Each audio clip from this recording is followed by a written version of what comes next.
刀下留人！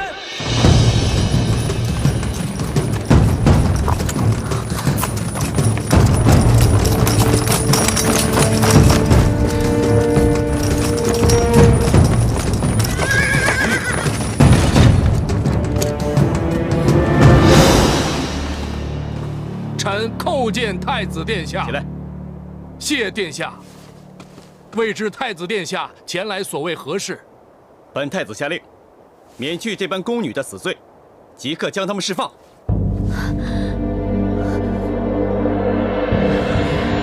这是皇后懿旨，太子，这皇后虽为六宫之首，但她也不能随便干预朝政。本太子要放人，岂容她阻挠？微臣奉皇后之命处决这般宫女。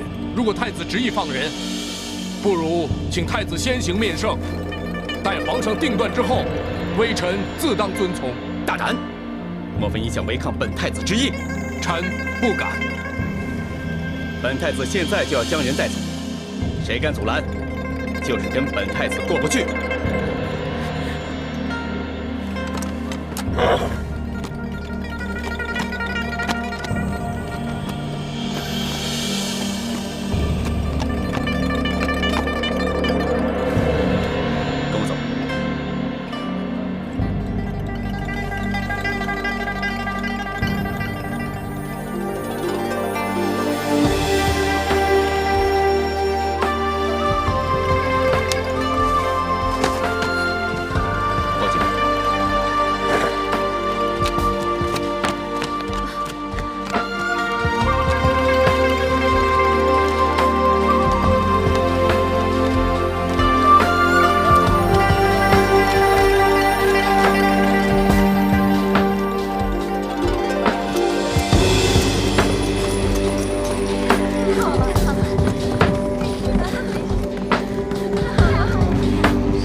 也许他们觉得，无论他们犯了什么错，都会由太子殿下为他们出头撑着。我倒要看看这个靠山有多牢靠。太子当然是不足为患，可是，一只苍蝇会坏了一锅汤，所以，我们无论如何，要尽快的除掉这只苍蝇。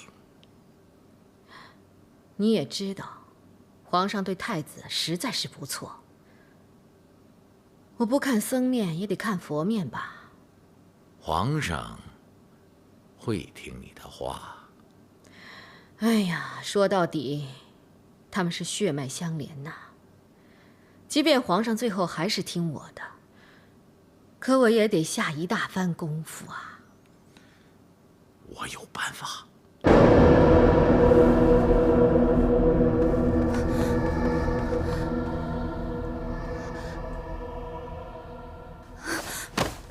多谢太子及时相救，如果不是太子，奴婢恐怕早就……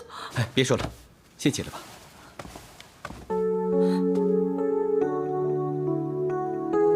说实在的，是我不好，要不是我离开了京城，你就不用受这个苦了。我心里面很难过，对你，我觉得过意不去。这不关太子的事。怎么不关我的事？你是我东宫的人，我竟然让他们随便把你抓走，还差点连命都没了。我真是没有想到他们竟敢这么做。我这个太子真是太无能了，竟然连自己的家人都保护不了。太子千万别这么说，太子可以把奴婢当作家人，奴婢已经觉得受宠若惊了。孟夫，你曾帮了我许多忙，在我心里，你早就是自家人了。可惜，真正是我自家人的，却从未把我当成家人看待。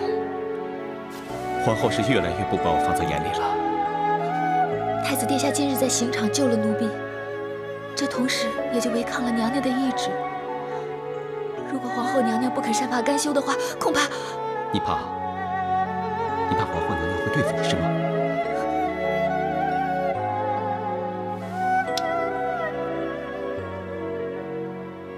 你放心，我答应你，从今天开始，绝对不会再让别人欺负你了啊！多谢太子殿下。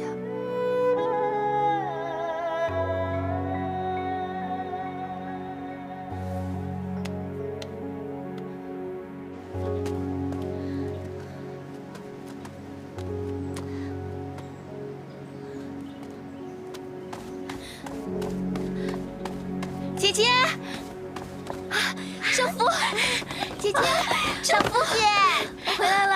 哎呀，好了好了，进去吧，进去吧。哎，小福姐，你得先跨过火盆才能进去啊！把火盆拿出来。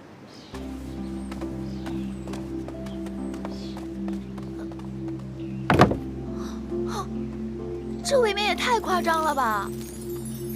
可是君二姐说了，一定要火大一点，这样才可以把你身上的晦气除掉。是啊，要是没把你身上的晦气扫干净，下次再有事还不知道会是谁呢。大家也只是求个心安罢了。况且这些日子大家都没有睡好过，都在担心你。来，姐姐帮你，来，快吧！1、2、3，谢谢大家。大家都是好姐妹，就不用谢了。下次要是换作是我，不要乱说话。过去的事情大家都忘了吧，否则以后怎么过日子啊？可是小福姐得罪的是皇后娘娘，真的可以当作是梦一场吗？哎呀，你就是喜欢杞人忧天。听说皇后娘娘，她要对付的根本不是比赛签勾中输的人，孟府只是不幸被牵扯进去，所以大家以后呢都不用担心了。那是谁得罪了娘娘呢？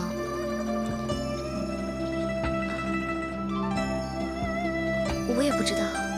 那你怎么知道这件事情啊？哎呀，其实这件事早已经传遍宫中，只是大家不知道而已。哎呀，好了好了，大家不要说了，我们去吃东西吧。走，小福姐。哎，我刚才都替你解围了，你现在是不是可以告诉我，皇后娘娘到底对付的是谁啊？我只是不想大家担心，随便说说罢了。刚才谢谢你帮我。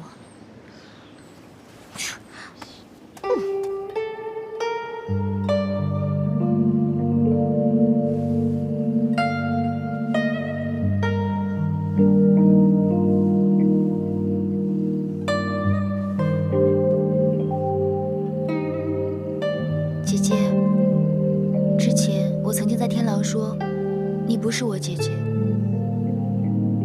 对不起，傻丫头。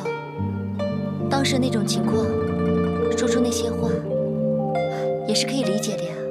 姐姐怎么会怪你呢？可是我也不应该跟你抱怨的呀，你为我做的已经很多很多了。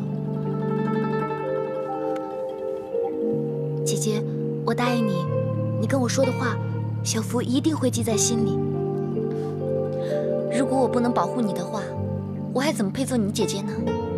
更何况在宫里头，也不知道什么时候发生什么事。或许哪一天，姐姐反过来还需要你帮忙呢。姐姐，你放心好了，我就算不要命，也会帮你的。不，如果要你的命，姐姐才不要你帮忙呢。姐姐，少妇。哎，孟凡、孟福，你们在这儿啊？小马，你怎么过来了？你这次平安回来，我当然要亲自过来恭喜你啊！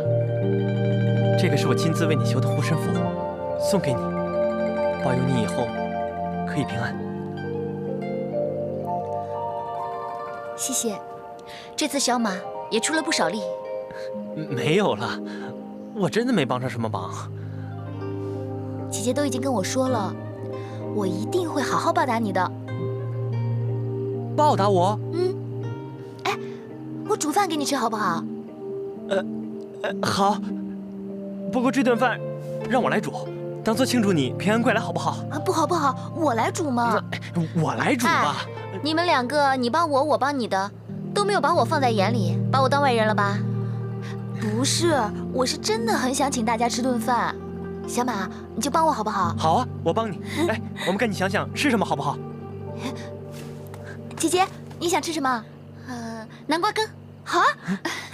小马，真的吗？好不好？好好好，我房间还有一个红的，好大的一个呢。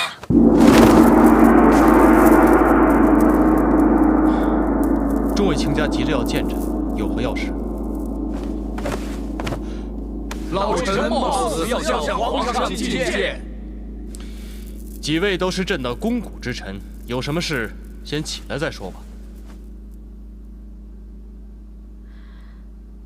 皇上乃当世明君，你们一片担心都是为了社稷，皇上岂会不知啊？你们有言尽说，言者无罪。臣等此次前来是为了太子殿下扰乱法场一事。太子奉旨去姚州赈灾，尚未完成使命便返回京城，置姚州百姓生死于不顾。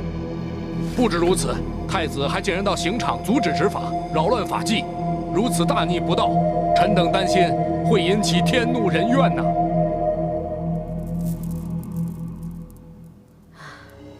要说天怒人怨，或者是危言耸听，可太子是未来的皇帝呀，天下百姓可都看着太子的一言一行呢。皇后娘娘所言甚是，有法不依或是赈灾不利，随便一样就足以令百姓寒心。而今两样加在一起，能不令天下的百姓担心吗？是啊，那众爱卿有何提议呀？臣等以为，皇上应该考虑另立太子。什么？另立太子？有这么严重吗？哎呀，另立太子，废除太子，那事关重大，岂能儿戏？臣等当然深明不能轻言废立太子，可是为了社稷的未来，别无选择呀。皇上，就算千秋万世的基业，只要继位者不得人心，臣民背弃，国运由盛转衰，也只是旦夕之事。请皇上圣裁。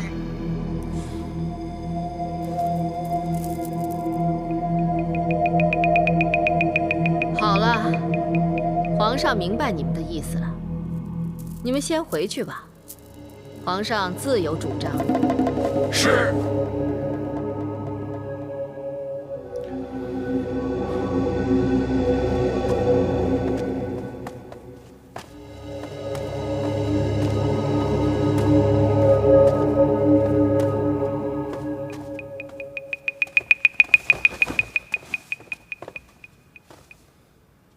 皇上，你的意思呢？还有什么要处理的吗？废太子的事情啊！啊，原来是这件事。皇后，你别跟那帮老家伙一般见识了，他们那是小题大做。皇上，臣妾不觉得那是小题大做。你的意思是？我也同意废太子。皇后今日不是才亲口说过，废立太子不能当儿戏，况且太子并没有失德呀。哎呀，这都是面子上的话，在他们面前，我当然要站在皇上这边了。可是，臣妾想知道，难道皇上真的认为太子没有失德之处吗？太子所犯的，只是一点小的错误。一点小的错误，那你觉得他们今天是无风起浪了？朕并不是这个意思。要是他们说对了，那就是太子的错；要是他们说错了，那就是这些人扰乱朝纲，就该被抓起来杀头，留着他们后患无穷啊！皇后，你就不要再为难朕了。皇上，到底是你在为难臣妾，还是臣妾在为难皇上？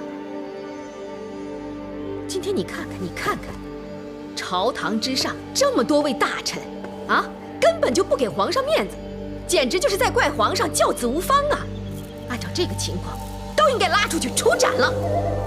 可是呢，人家说的都是事实，我们无言以对呀。所以朕说了，皇后，我们就不要跟那帮老家伙一般见识了。皇上，难道你觉得我多此一举？朕不是这个意思。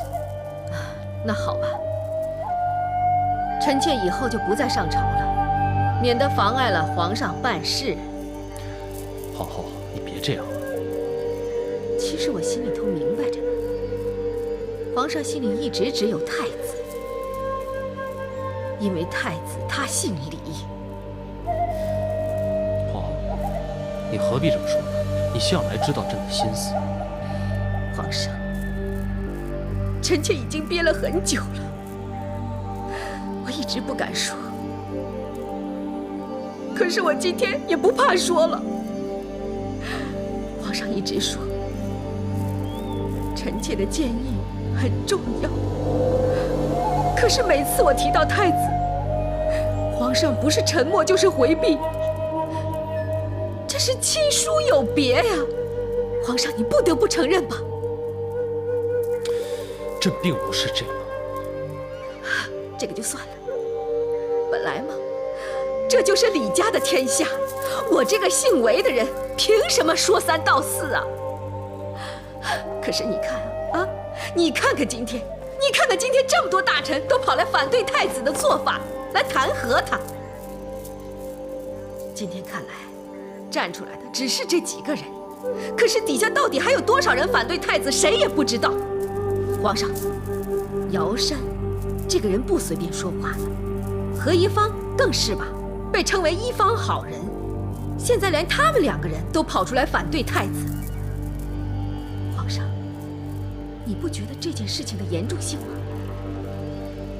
臣妾身为皇后，难道不该担心吗？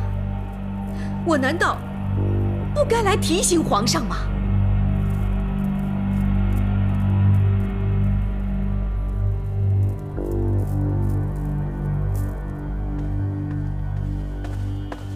参见王爷，三公子。王爷，三公子猜的没错，尧山那几位大臣，表面上是主动入宫求见皇上，其实是奉韦后之命。哦，想不到连一方好人都被皇后收买了。看来，皇后的势力比我们想象中的要大。皇后娘娘最厉害的一点，就是她懂得抓住人的弱点。一方好人虽是个好人，不过弱点也是存在的。我认识他多年，他一向与世无争，从来不会树立敌人，脸上总是带着温和的笑容。我想不出他到底有什么弱点会被别人抓住。不与人为敌的人，通常有两个原因：第一，就是真的与世无争，但他当真如此清高，就不屑在充满明争暗斗的官场里打滚；第二，他是装出来的，趁人不备时来个突然袭击。可是，这一方好人已年近古稀，行将就木之人还要争权夺利，是不是晚了一点？说的没错，所以还有第三个原因，这样才能解释他为什么一直在做好人，就是怕与人为敌后会被人找出秘密来攻击他。他也有秘密。早年时他仕途不佳，曾经暗地里抛妻弃子，娶了当时的刑部尚书的女儿，从此飞黄腾达。于是这件事便成为他毕生的污点。皇后就是发现了这件事情，所以一方好人也只能俯首听命。三公子是怎么知道的？难道你提前派人查过他？查探他的人不是我，是皇后娘娘。我可没有这么多的人力物力去查探朝中的每一个官员。看来皇后身边也有你的人。放生，你是我的人，你自然也会被人监视，所以有些事情不能让你来做，也不能让你知道，明白吗？属下明白。如今一方好人也站在皇后那边，看来太子更加失威了。这也不一定。皇后已有废掉太子之心，纵使皇帝暂时不愿意，假以时日，也无法避免。王爷言之有理，皇上向来对娘娘言听计从，这次皇后更是煽动群臣以助声势，看来这废除太子之事志在必得。难道你们忘了废立太子一事，并非皇上一个人说了算？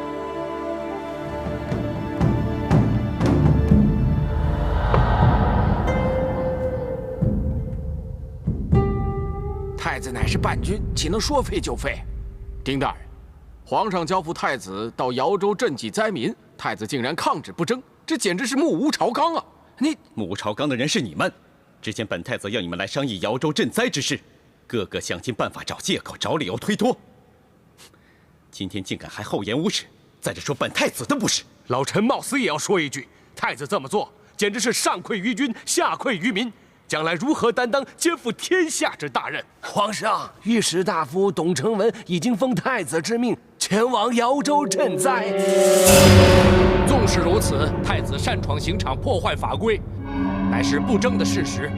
如果没有一个说法，皇上又如何服天下？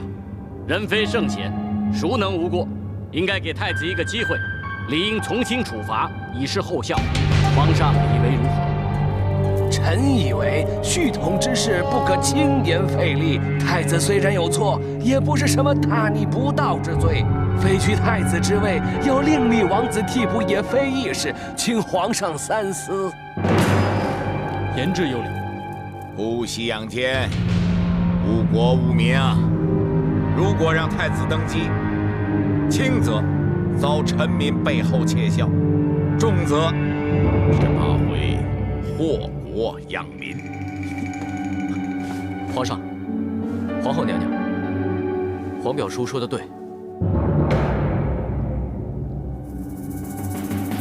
所谓天子犯法与庶民同罪，就有《大唐永徽律书》记载，太子罪当等同受刑宫女。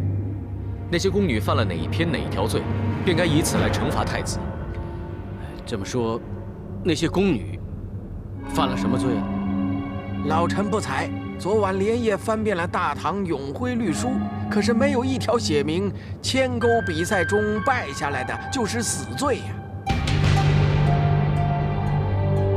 哦，如果是这样，那些宫女她们没有犯罪的话，那太子救了她们也不应该被判有罪，是吗，皇上？对，牵钩比赛嘛，不过是一场游戏。朕还记得孩童时代，朕也非常喜欢牵钩比赛，那个时候还经常输给八皇帝以及各位皇子。有道是，奖罚分明，这才公平嘛。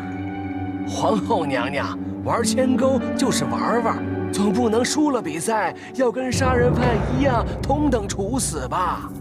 上天有好生之德，太子是仁者，未来的仁君，解燃眉之急，在虎头刀下救回了不少冤魂，又何错之有啊？输了就该杀，有何不可？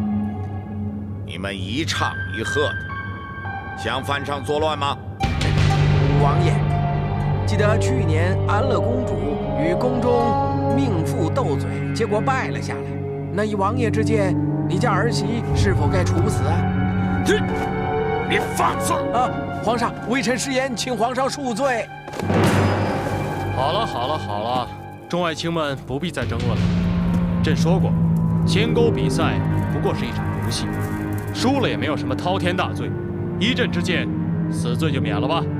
但是每个输掉的宫女，杖打50。至于太子你擅闯刑场的罪，也就免了吧，就这样吧。谢皇上。